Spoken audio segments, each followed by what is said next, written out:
I'd like to hear about when you were a little boy, Mr. Reynolds. Well, that was quite a few years ago, Uh-huh. and I used to live on Gate Street. Mm.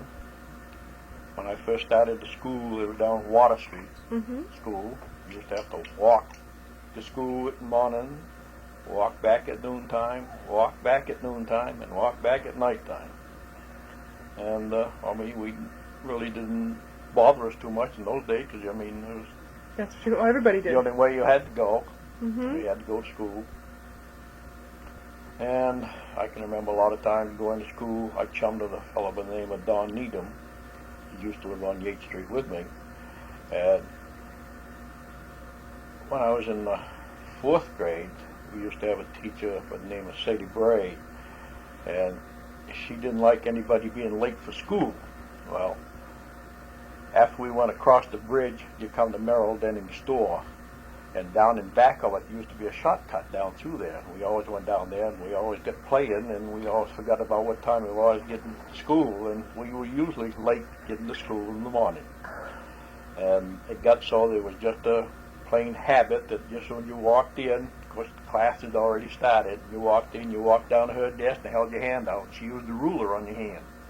She always give you 5 slaps on the hand with a ruler, and it stung. Ooh. It really hurt. But you kept getting late anyway. Oh yes, it didn't make any difference. The shortcut was the long cut, right? That's right. Yeah. Oh, there was an awful lot. There was a lot of buildings down in there. There was a lot of different, flowers and bushes and stuff that we were interested in at that time. And of course, when I graduated from there and went up to Elm Street School, I don't know if you knew where the Elm Street School was. No, I don't. Do you know where Ken Mitchell lived? Yes. Just beyond it, there's a house sits in quite a ways from the road. That's where the Elm Street School was. Big grammar school. And Well, of you course wonder why the road behind is called School Street and there's no school around there. That's the reason, yeah. Huh. And of course, where I lived on Yates Street, all I had to do was cut across the lawn up above me, and I was right at school. So we had no problem there when I was going to school. There was a lot of good times up there that we can remember all. Mm-hmm. I can remember one boy. He used to live down here. His name was Irwin Bonney. He was the game warden here for quite a few. Well, I don't know if he was around here, but up country he was game warden for quite a few years. And at that time, he was interested in animals and stuff like that, Mm-hmm. We had what they called a cloakroom, and he come to school one morning after he'd caught a skunk. He had some skunk set in a empty rifle cartridge, but he had a plug in the end of it. Well, he didn't want to take it in the room with him, so he stuck it in some books out there. Well, some guys got fooling around and knocked the books over, and it spilled. Oh, you can't imagine what it smelled like out there. They had to throw all the books away and the whole business. Oh, but did it cancel school for the day? Oh, no. Oh, that's a pretty strong smell. Oh, yeah, and of course, when I was going to school down the 21, brick 29. school building, brick school building,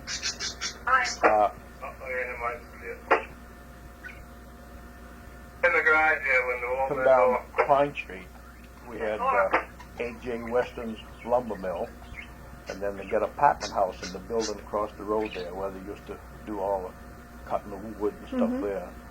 And we used to have a shortcut come down back of there, and we used to come down through that. And it was kind of scary in those times because you didn't have no street lights at that time on the street, and they were black.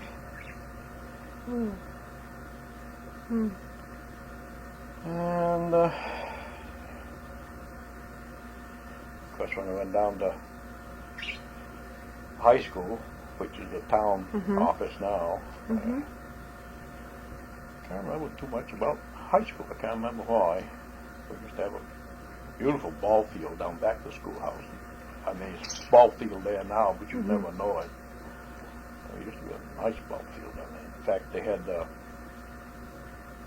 ball team here in Mechanic Falls. I can't remember the name of it. I think I've seen some photos of some of the ball teams. Yeah, and they used to have a lovely ball team. Used to win a lot of games. Now, did you play baseball? No, No?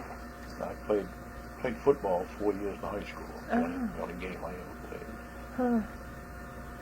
No, I'd rather be hunting and fishing than I had playing sports.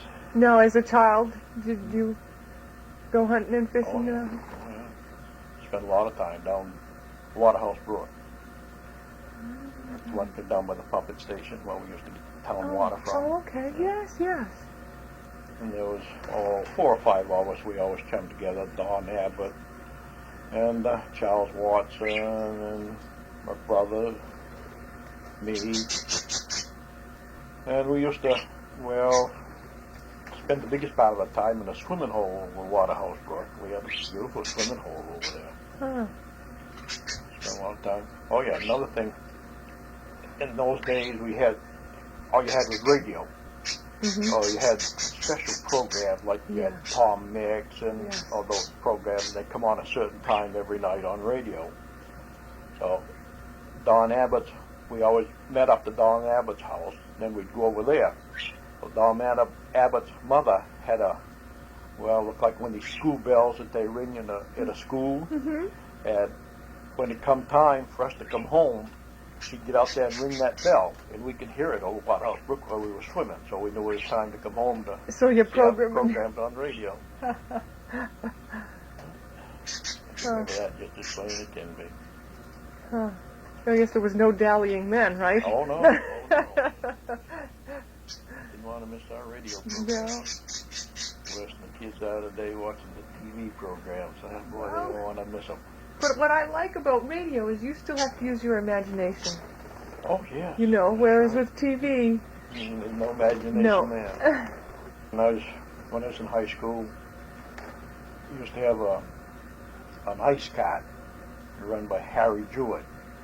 And we always made sure that when the ice cart went through town, we'd always follow along behind him. When he'd have to chip a piece of ice to a small block or something, there'd always be some chips. He'd let us have the chips. If we got too big, he wouldn't let us have the big chips. Yeah, because he could still use those, right? In fact, one winter there, I can't remember what year it was. One winter there, we helped him cut ice on by the White Bridge over there on Route 11. Oh, really? Oh, yeah. There was by the fireman's field now, there was a great big ice house there. Oh. 3-story or 4-story ice house. We used to put ice in there in the winter time. From that... From the river. River, huh. Now, the ice house was, further enough away so they had to have, sort of like a mechanized platform that you put cakes of ice up to it and you would pull them up. Right. And if you want to go up to the 3rd story, you could set it so it go to the 3rd story, or 2nd story, the 1st story. And you always had to have a guy in there because you would come down the chute and you'd be going pretty fast, and you'd have to be there with a pick to grab a hold of it to put it over into the place where it's supposed to be packed, and you would put sawdust around it. Right. We did that at least one winter. I can't remember if I did it 2 winters or not. Do you remember what brought your family to Mechanic Falls? The only thing I can remember, my mother used to be assistant postmaster up to the post office. Now, I think that's where she was when we moved down here. Of course, my grandfather died while we was up there, and my grandmother and my mother and us kids lived with her. Uh-huh. And I think that was one of the reasons why we moved down there, so she'd be closer to her work. Now, where had you come from? What's that? Where were you living before? On Harris Hill. Oh, Poland, yes, yes. Oh, so this would be a lot closer for her. Oh, yeah. Yes, especially in wintertime. Oh, yeah. And then you had a Model T Ford at that time, no roads plowed or nothing. So was it just you and your brother in the family? No, I had 2 brothers and 2 sisters. Uh-huh. In fact, you made Dorothy Plummer up there. No, not by name. You know what, Joyce Crane? Yes. That's my sister. Oh. Oh, okay. My brother, one of them lives in Gardner, Floyd. And I got another brother, George Reynolds, lives up in Hebron. So what kind of things would you go hunting for? Oh, I used to do a lot of bird hunting, a lot of deer hunting. I don't know if you ever seen any pictures of, as you after you go underneath the underpass, going over Route 11, Mm-hmm. you come to Mitchell Street, Yes. and on the left-hand side, if you're going up Mitchell Street, on the left-hand side, it's all woods Yes. grown up there. Yeah. There used to be all an open field, and a great big shoe factory used to sit there, a monstrous big building. And that burned down. I can't remember what year it burned down. I got some pictures somewhere of it before it burnt down. But, no, I guess it was during the fire. But it was a shoe shop to start with. That must have had quite a bit of an effect on the town, though. I mean, for as far as employment, I would think. You know, if there was a shoe factory there. Mm-hmm. Yeah, I don't know how many it pulled. Yeah, no, but Yeah. Oh, yeah. sure has changed a lot, huh? Oh, I guess it had. Of course, I mean, it's all grown up now. You'd never know there was ever a No, factory. no. Then across the road, there used to be a, well, you can see the foundation of where an oil tank or something set. There used to be a big building there, and there used to be a garage. It was a house or delivery stable or something like that, and it was changed over into a house and a garage. And I had a relative that lived there upstairs with the name of McAllister. That was my grandmother's name. Of course, in those days, all the road was all dirt. There was no tarred roads. I can remember during the wintertime, Park Street, they always set Park Street aside for sliding. They always had signs at the bottom and the top. Oh. The street was set aside for sliding only, and the only people that could use the street were the ones that lived on it. And they always had to make sure that the road was clear before they could do it. They never sanded the hill or anything, you know, so you had to take your chances. Wow. We could slide all the way from the top of Park Street all the way down to the Lewiston Street. Whoa. The only trouble is you had to walk all the way back again. Yes. So if your mother was the assistant postmistress, then did you keep animals at home or nothing like that, or vegetable garden, or no?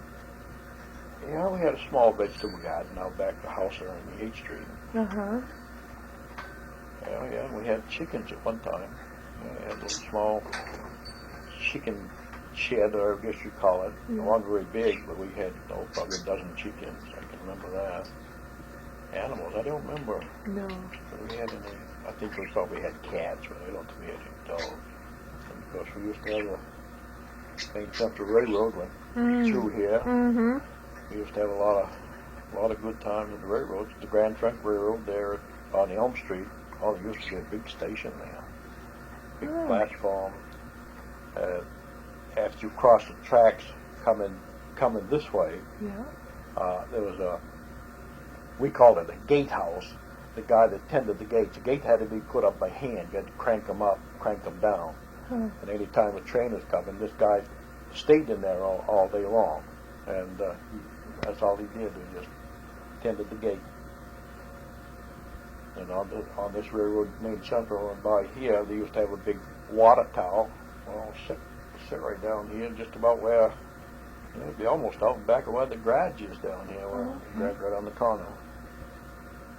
At one time there was a turntable up here somewhere, but I can't remember it. I can almost remember sometime I might have seen it, but I really can't remember it. I was so young then. Of course, when they lived on the other side of town, you didn't get over on this side too often. Railroads were such a fascination, weren't they? Oh, with trains. yes, yeah. I think that's something that our kids miss. They just don't. They're not interested in it No. at all. But it's not that integral a part of everyday life no, as that was then. Oh, even electric cars used to come up from Lewiston, from Auburn. Yeah. Used to end right there by the end of Lewiston Street, by Elm Street and Lewiston Street, come together. In fact, I get a picture here of the garage that used to sit on the corner here. That was the garage sit right there where, where the bank is right now. Oh, okay, yes. Oh, yeah. So that's where the electric cars stop? Yeah, that's where it stopped right there. First National Store. I can't remember where the First National Store was. Now, would you be in one of these pictures? Is that why this was taken? I really couldn't tell you. No, Don't recognize? No. You look like they've got some kind of parade. Yeah. This was taken the year that they cut the bridge down, that they put the new bridge in there over the, right there in the square. Oh. That was when they cut it down. It fallen into the river. I took a picture of it. I think that was somewhere else. Either 46 or 47. What is this one? Do you know? That's a float of, I think it's a float of Fish and Game Association. But I can't, like I say, I can't tell you what the year is. But you look at the cars, I mean... Oh, yes, you can tell it's way back probably in 40. Really, 40, yeah. 46, 48, Yeah, that late? something like that. Wow. Look at the trees. Yeah. Oh, yeah, Beautiful. beautiful big trees there. Oh. I think that to me is the saddest part, to see Those the... are all elm trees. Yes, Disease the Dutch elm, yeah. Killed them all. Well, doesn't this kind of look as though it's, I can't tell. Look at the trees on there. They're beautiful. Oh, yeah. Hmm. I can't tell which way this picture was taken. Yeah. I thought that was supposed to be Pleasant Street. In fact, I think it is Pleasant Street. That's what the barber shop is. Yeah, right that's there. what it looks like. But I can't remember this building here. Uh-huh. It must have been where when E.C. Jordan burnt down, and then he went over into this store here for his store. And then the building was tore down, and Parker built another hardware store there. You going to share any of your favorite fishing spots? Oh, not really. Well, all I can say is Waterhouse Brook and Bog Brook is the only two good ones that I have ever found. Uh-huh. Now, I'm still catching just as many fish in either one of them right now as I was way back then. That surprises me. Beautiful fish. Although I'll admit that Bog Brook isn't producing as big a fish as it used to. But it's producing quite a few fish. Waterhouse, I caught some beautiful fish over there this summer. Oh, excellent fish. Oh. Up to 15 inches long. Wow. How about you still hunt? Oh, yeah. You still? Do you still get your deer? Well, the last year when the paper mill shut down in 82 was the last year I shot a deer until last year. And I got a doe permit, and I did give me a doe last year. That's all I've seen for the last 10 years is does. Ah. And of course you can only shoot bucks. Right. I didn't have a doe permit, but last year I got my first doe permit. So I got a doe, and then I got a doe permit this year, so good chance I might get another one. Yeah. Yeah, I see six deer last year, and they was all does.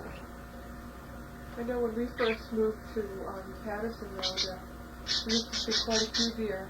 Oh, in that the used to be field. one of our greatest hunting territories there was. It's been hunted so much, though, I think that you don't see them like you used to, even just... Oh, well, it did. That ain't the reason. It's built up. Oh, okay. See, when we used to hunt over there was maybe 2 houses on the Standpipe Road.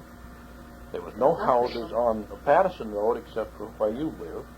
And nothing beyond until you got to coming down the hill. Right. Yeah. Now it's all built up.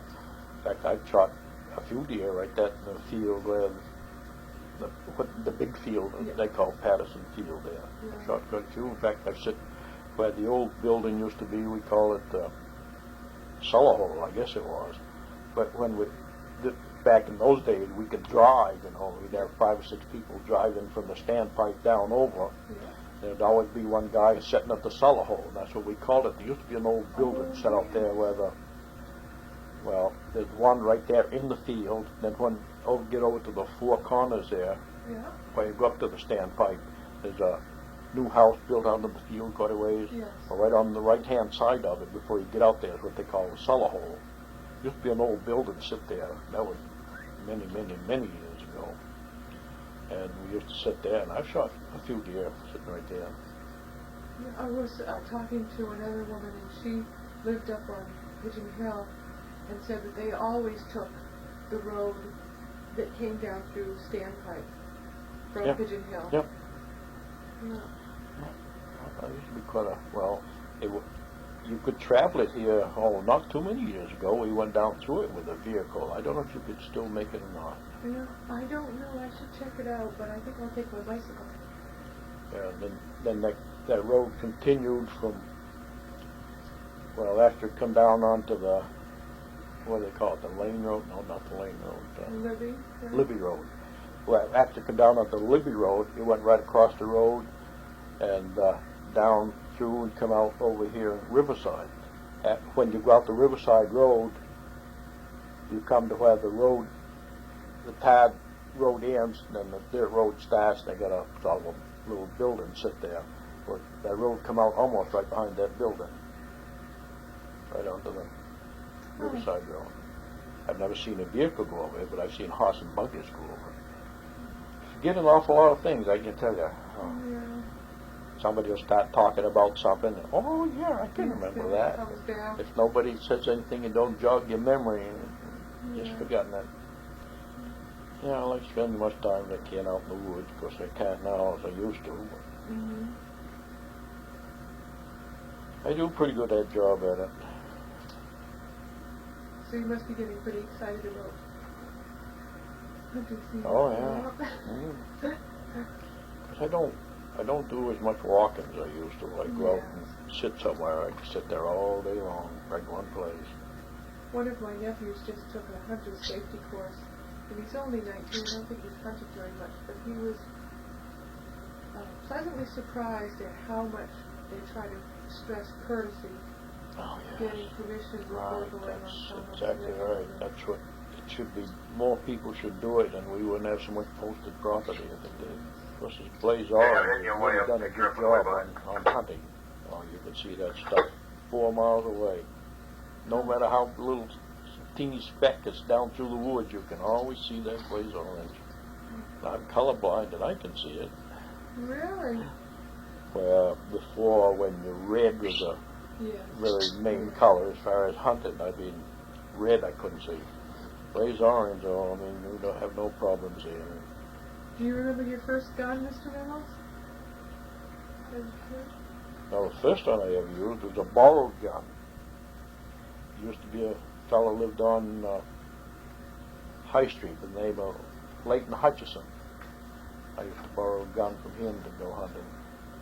I never shot any animals with it. I think it was a single shot 25 rifle. I can't remember the Remington or not. I know it was an old one, the breech open and like you do a shotgun. You only put one shell into it at a time. I got a deer head in there. I had stuff that I shot. Did you usually hunt around this area, or did you go off like further away? Or I mean, a lot of them go up north, up to Canada. Yeah, well, years ago, I mean, it used to be great hunting up north. My brother owned a camp in Reynolds. Oh, yeah. And we used to plan on, well, there was 3 of us that worked down to the mill. We always hunted together, so we always planned to get the 3 vacations together so that we could go up to my brother's camp up to Rangeley. I don't know how many years we've done that, but we never once did we ever bring back a deer from up there. We've seen quite a few deer, but we never brought back any. We'd always come back down here and shoot a deer on the last weekend or something like that. I mean, we used to have fun up there. Yeah. I remember one morning we went out just about daylight. And my brother's camp is right there at Hunter's Cove. And then we took 2 vehicles. And the vehicle one, I think, I was in the vehicle that went first. And when we went across the bridge, I said something to my brother about, God, it looked like an awful open place in the ice out there because it looked black, you know. So we didn't think too much about it. Pretty soon the car behind us caught up with us and started flashing his lights, so we stopped. I said, you see that deer in the water back there? And he said, no, we see something, but we didn't see no deer. And he said, oh yeah, it's a great big buck. So we turned around and went back. And there was we went over while they went onto the ice, and there was a buck and doe, and the doe got across all right, but the buck broke through the ice. And he was pretty near exhausted then. I mean, he was having a hard time. He had to put his head up on the ice to hold his head up to keep from drowning. And so we wondered how we were going to get him out. We knew we couldn't throw a rope out to him or anything, but my brother had a flat bottom boat there, aluminum flat bottom boat. So we finally called the game warden, and he come right over. And he and my brother went out, and they were going to see what they could do about breaking the ice so the deer could get onto the shore.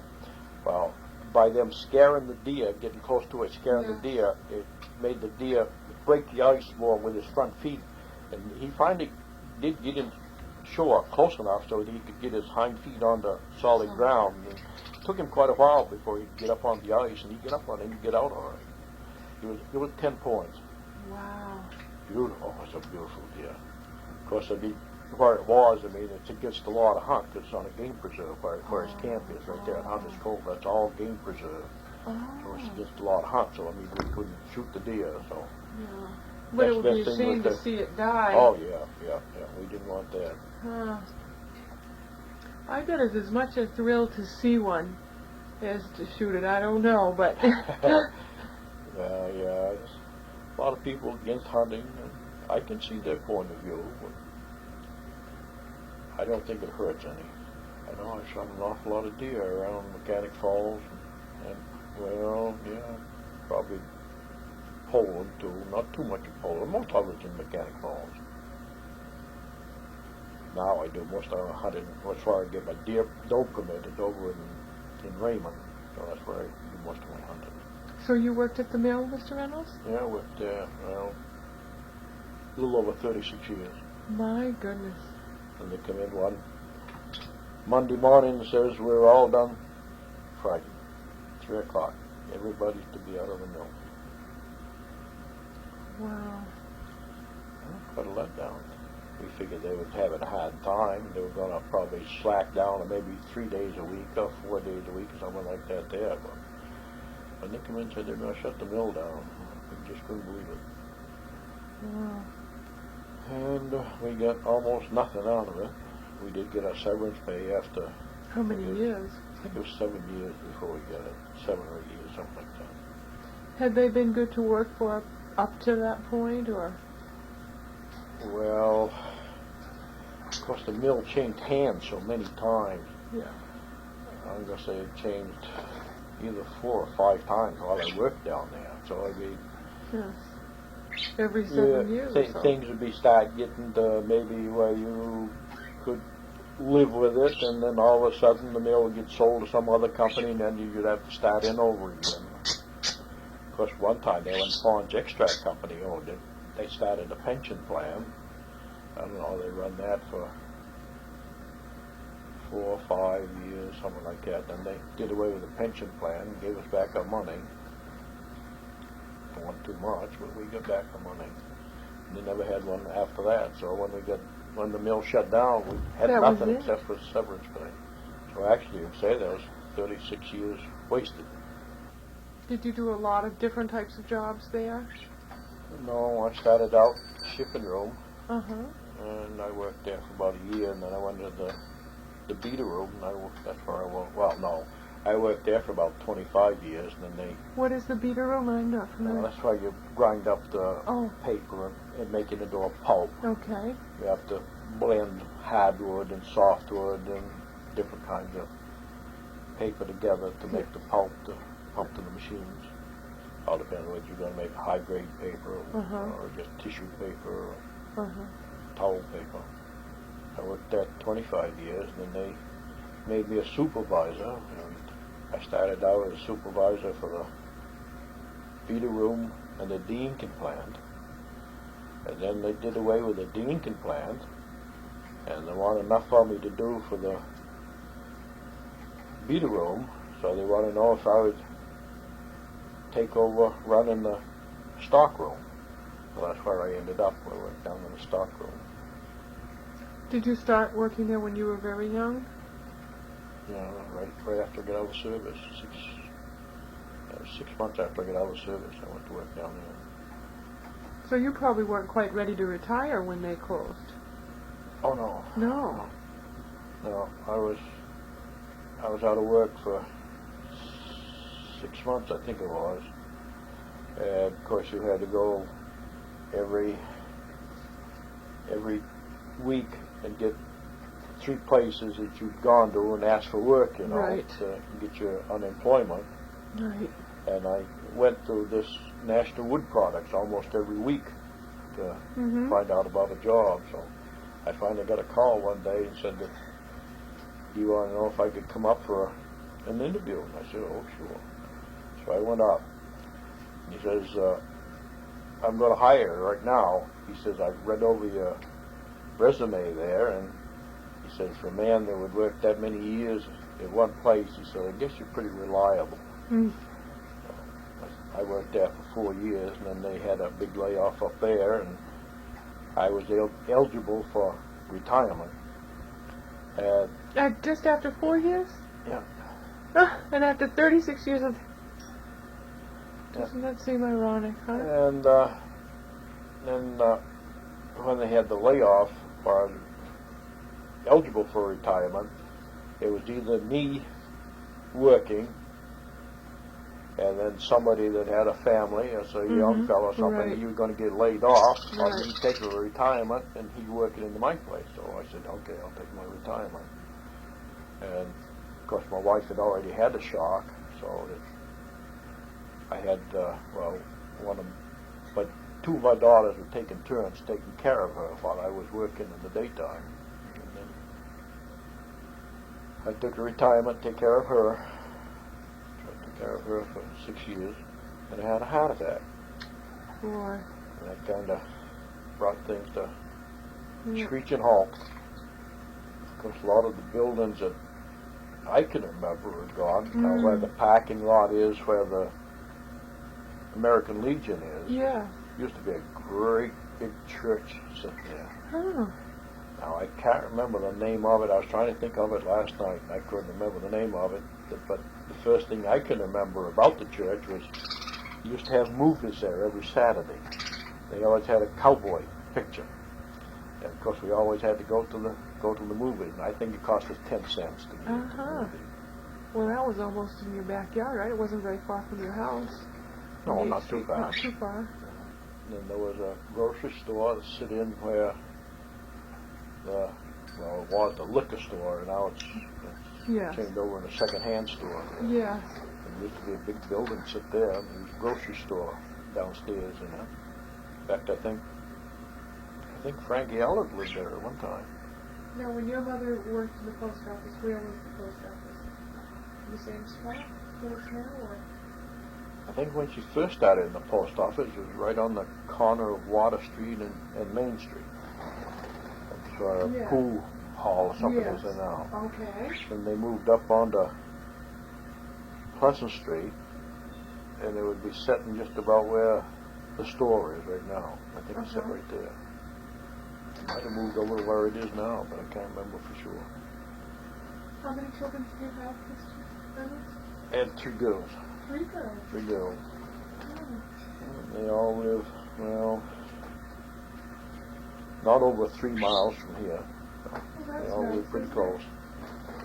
Yeah, another thing I can remember, where the drugstore sits now, there used to be an open field. And when we used to have, carnivals in the summertime, they always had that carnival in that big field there. Right in the center of town. Yeah. Oh. And after a while, they had to stop having them up there for some reason. I don't know why. Then they went over where the fireman's field is now. Had them over there, and then I guess the state stopped them because of closeness to the river. They was afraid somebody might fall in or something. I guess they restricted them to what kind of a fence or something they could put up or something like that there. So then they started having them down back to the municipal building. Because that was a high school at that time. Right. Because the Catholic Church, when I was going to school, I think it's when I was going to school. The guy who lived next door to me, he used to, more or less run the wood furnace for him. And every once in a while he'd have to be doing something at the time that he's supposed to go up and say maybe they're going to have a church service on Sunday, so you have to go up there before daylight Sunday morning and get the furnace going and everything, you know. I can remember going up there and doing it for him, because, I mean, he had to go somewhere else or something. But the church it don't look nothing like it does now. Well, that was really completely done over. Yeah. I remember there used to be a lot of nuns that worked up there. I don't know how many. There must have been 6 or 7 of them. I think they run some kind of a school. And they used to have a big lawn out front there, and they used to have, well, sort of carnivals every summer. They used to help them with them. I don't know if anybody ever showed you these pictures that they had in the paper here. Oh, every once in a while they put in a picture, an old picture of something there. I don't know if you ever see all of them or not. Not all. I've seen a few. It's up in the, I got some of them there. That picture, that old bridge that I got the picture of that. That fell in. Yeah. Right.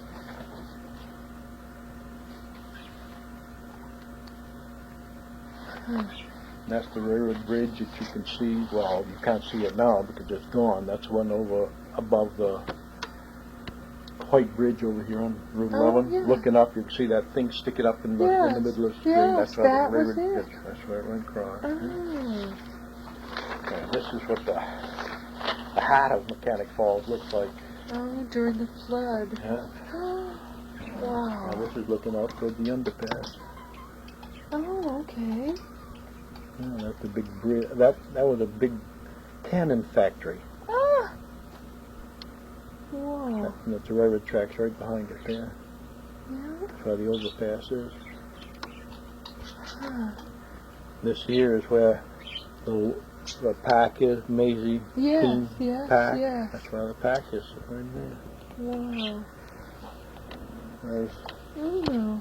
Is this the one that they're talking Yeah. about up here? yeah. Right up to that one.